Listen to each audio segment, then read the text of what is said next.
Stara planina, prirodna granica između Srbije i Bugarske.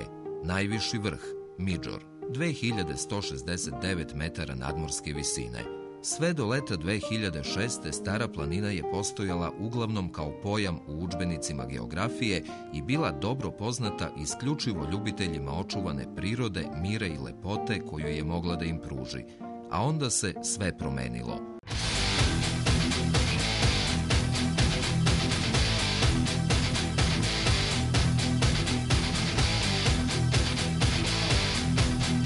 To niko nije cenio za jedni ovi naši opanci.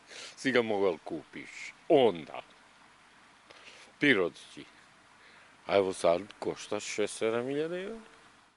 Velike parcele u površini od preko 2 hektara, recimo, kupovali su ljudi koji žele da grade objekte smeštaja, znači hotele.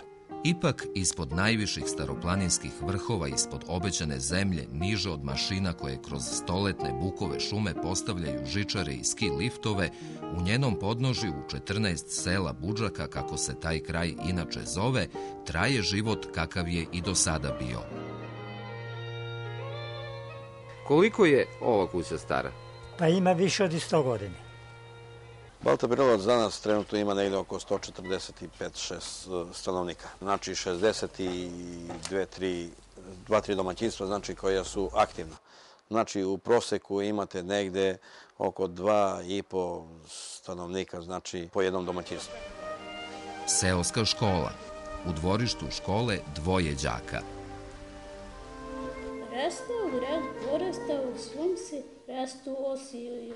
Rastarao cveće i drveće, ptice i veverice. Posebno je teško što deca nemaju na koga da se ugledaju. Znači, oni su i najbolji i najgori. Od njih nema ni boljih ni gorih.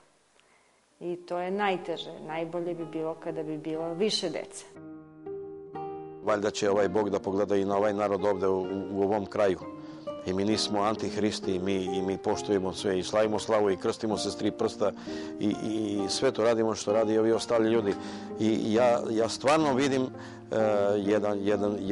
jedan boljitak za ceo ovaj kraj i za ove ljude i za ovu omladinu i za ovu decu koja tek nastaju. Znači da će nešto biti ovde. Jel verujete u to da može? Ja verujem. Koja država krene da radi, ona uradi. Za mladi hoće, inače mi se nema ko nadao, mi samo čekamo pozivnicu.